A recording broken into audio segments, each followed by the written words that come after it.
Hello friends, welcome back to my channel. This is Muskan and today you are here at the channel Maths with MJ. So आज का हमारा जो topic है वो है orthogonal trajectory के ऊपर जो बेस्ड क्वेश्चंस आते हैं आईआईटी जैम के एग्ज़ाम्स के अंदर। ऑर्थोगोनल ट्रैजेक्टरी जो है ये बेसिकली एक टॉपिक है डिफरेंशियल इक्वेशन का, जो कि मोस्ट ऑफ द टाइम्स पूछा जाता है आईआईटी जैम्स के एग्ज़ाम्स के अंदर। हम ये इस क्वेश्चन को एक इम्पोर्टेंट क्वेश्चन का मार्क दे सकते हैं। ठीक है, तो ऑर्थोगोनल ट्रेजेक्ट्री एक बेसिक सिंपल सा टॉपिक है। इसके ऊपर बेस्ड आपको एक क्वेश्चन तो डेफिनेटली आपको आईआईटी जैम के एग्ज़ाम में मिल ही जाता है। सबसे पहले इस क्वेश्चन को समझने के लिए इस ऑर्थोगोनल ट्रेजेक्ट्री के ऊपर जो बेस्ड ये टॉपिक है ऑर्थोगोनल ट्रेजेक्ट्री, जिसको नाम गिवन है डिफरेंशियल इक्वेशन बुक में, सबसे पहले उस कंसेप्ट को समझते हैं हम। उसके बाद में हम इस क्वेश्चन का एनालिसिस करेंगे, इस क्वेश्चन को सोल्व करेंगे और देखते हैं कि इसका क्या सॉल्यूशन होता है। चलिए सबसे पहले ऑर्थोगोनल ट्रेजेक्ट्री जो टॉपिक है उसको अंडरस्टैंड करते हैं। ऑर्थोगोनल ट्रेजेक्ट्री जो कंसेप्ट है यहाँ पर इसका ऑर्थोगोनल ट्रेजेक्ट्री का, इसके अंदर ऑर्थोगोनल ट्रेजेक्ट्री एक कर्व होता है जो आपको गिवन कर्व है उसको ऑर्थोगोनली कट करता है। ठीक है, फॉर एग्जांपल मान लीजिए आपके पास में ये सर्कल है, ऐसे बहुत सारे सर्कल हैं। ठीक है, यहाँ पर आपको ये एक्स एक्सिस गिवन है, ये वाई एक्सिस गिवन है। यहाँ पर ये जो एक्स एक्सिस और वाई एक्सिस है ये इस सर्कल को, इसको इसको हर सर्कल को परपेंडिकुलरली कट कर रही हैं।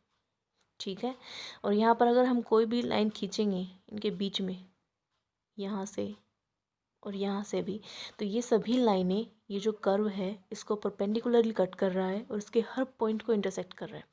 ठीक है, तो इनको बोलते हैं ऑर्थोगोनल ट्रेजेक्ट्री। अगर आपको इक्वेशन की फॉर्म में दे रखा हो और देन पूछ ले आपको कि इसकी ट्रेजेक्ट्री जो ऑर्थोगोनल ट्रेजेक्ट्री है उसको सॉल्व करो और बताइए कि कौन सी ऑर्थोगोनल ट्रेजेक्ट्री इसकी होगी। फॉर एग्जांपल मान लीजिए यहाँ पर आपको क्वेश्चन गिवन है, ये आईआईटी जैम का क्वेश्चन है, ये आईआईटी जैम 2018 के अंदर आया हुआ है। और अब हम इस क्वेश्चन को सॉल्व करने के लिए जो हमारा कंसेप्ट लग रहा है उसके ऊपर चलते हैं। जैसे मान लीजिए ये आपका एग्जांपल गिवन है यहाँ पे, इसी को लेकर के हम सॉल्व कर लेते हैं। x की पावर 2/3 प्लस y की पावर यहाँ पर है 2/3 एंड a की पावर भी यहाँ पर आपको 2/3 दे रखी है। ठीक है, एंड यहाँ पर जो a है बेसिकली आपका कांस्टेंट है एंड x एंड y आपके वेरिएबल टर्म्स है। तो हमें सबसे पहले इसको डिफ्रेंशिएट करना होता है। जैसे भी मान लीजिए आपके पास में कोई भी इक्वेशन दे रखी होती हैं x की और y की फॉर्म में, उसके साथ में कोई कांस्टेंट भी हो सकता है। तो सबसे पहले आपको उसको डिफ्रेंशिएट करना है विद रिस्पेक्ट टू x के रेस्पेक्ट में इसको आपको डिफ्रेंशिएट करना है।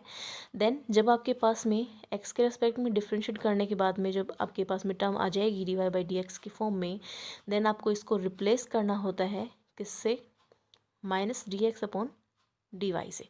ठीक है, देन आपको dy/dx को -dx/dy से रिप्लेस करने के बाद में आपके पास में जो डिफरेंशियल इक्वेशन बनेगी उसको फिर आपको इंटीग्रेट करना है।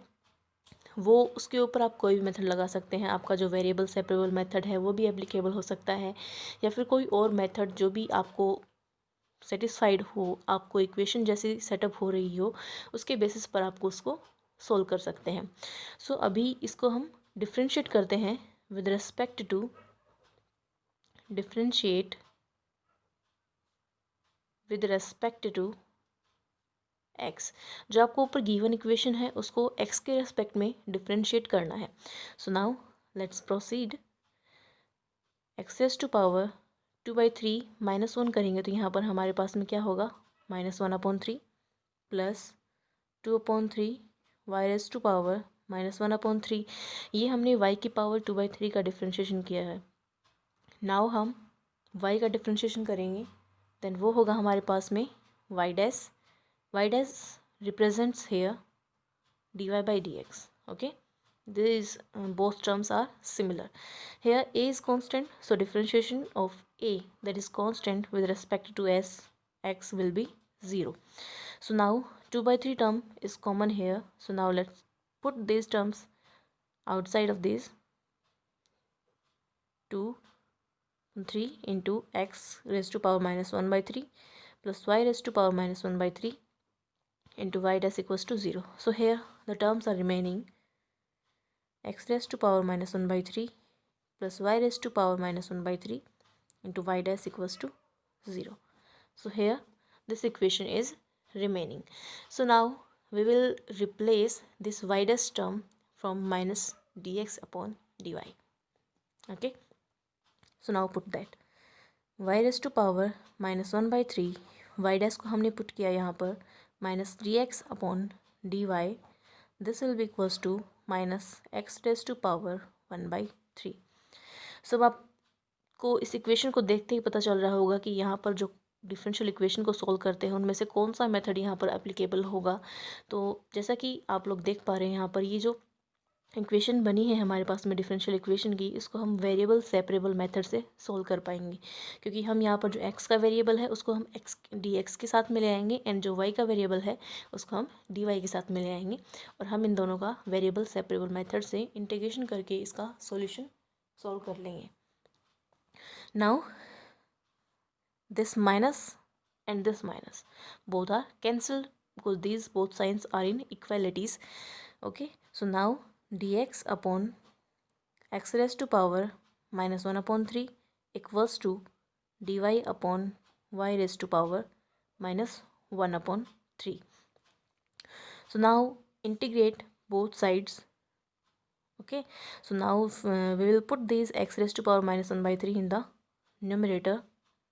So x raised to power 1 by 3 dx equals to y raised to power 1 by 3 dy. Now we will integrate these both terms. On integrating इनको हमें क्या करना है, इंटीग्रेट करना है. सो इंटीग्रेट करेंगे तो x raise to power 1 by 3 plus 1 जो x रेस टू पावर में है उनके प्लस में 1 होता है एंड जो प्लस 1 करने के बाद में जो टर्म होती है वो नीचे आती है. इंटीग्रेशन बेसिक कंसेप्ट है, आता है सभी को. Okay, so 1 by 3 plus 1 4 by 3 and here will be 4 by 3 equals to y raise to power 4 by 3 and यहाँ पर भी क्या होगा 4 by 3. Okay, plus equals to c. ठीक है, अब यहाँ पर हमें जो y वेरिएबल है उसको हम x वेरिएबल के साथ में लेके आएंगे. So 3/4 will be common here, x raise to power 4 by 3 minus y raise to power 4 by 3 equals to c. अब यहाँ पर आपको ये जो कॉमन टर्म है इसको आप उधर कांस्टेंट के साथ में मल्टीप्लाई कर सकते हैं. So x raise to power 4 by 3 and y raised to power 4 by 3 equals to 4 by 3c. This common term may be equals to c raised to power 4 by 3. Okay, this can be any constant. Okay, इसको हम constant से replace कर सकते हैं. तो यहाँ पर आप ऊपर जो आपके ऑप्शंस गिवन है क्वेश्चन के अंदर, आप उन ऑप्शन से मैच कीजिए कि यहाँ पर कांस्टेंट को किस फॉर्म में कन्वर्ट कर रखा है. c raised to power, आप कांस्टेंट को मैच कीजिए एंड आपके जो सॉल्यूशन आया है उसको भी आप मैच कीजिए कौन सा सॉल्यूशन आपका आया है यहाँ पर. सो इसका जो सॉल्यूशन बना है अपने पास में वो इसका बी आंसर है. x raise to power 4 by 3 minus y raise to power 4 by 3 equals to c raise to power 4 by 3. This is similar to the constant. Okay, so constant में भी उसके साथ में चाहे कुछ भी मल्टीप्लाई हो वो कांस्टेंट ही होता है टर्म. अगर वेरिएबल किसी कांस्टेंट से मल्टीप्लाई होता है देन वो कॉन्सेप्ट अलग लगता है, उसके ऊपर फिर कांस्टेंट मल्टीप्लाई होने के बाद में आप उसको उस तरह से ट्रीट करते हैं. सो ये कंसेप्ट था ऑर्थोगोनल ट्रेजेक्टरी का, जिसके ऊपर बेस्ड एक क्वेश्चन आपको IIT JEM के एग्ज़ाम में डेफिनेटली आपको मिल जाता है. सो ये एक आपके लिए प्लस पॉइंट है यहाँ पर कि ऑर्थोगोनल ट्रेजेक्टरी के ऊपर बेस्ड जो क्वेश्चंस होते हैं उनको हम एग्ज़ाम में हमारा बिना टाइम वेस्ट किए हम कैसे उसको सोल्व कर सकते हैं. So this is the solution of your questions based on orthogonal trajectory. So I hope guys you enjoy this video, and I hope this video will be helpful for you guys who are preparing for IIT JEM exam. And definitely IIT JEM exam is coming right now there is 1.5 month is remaining only. And all the best guys for your IIT JAM exam, and just do your best. And thank you so much guys.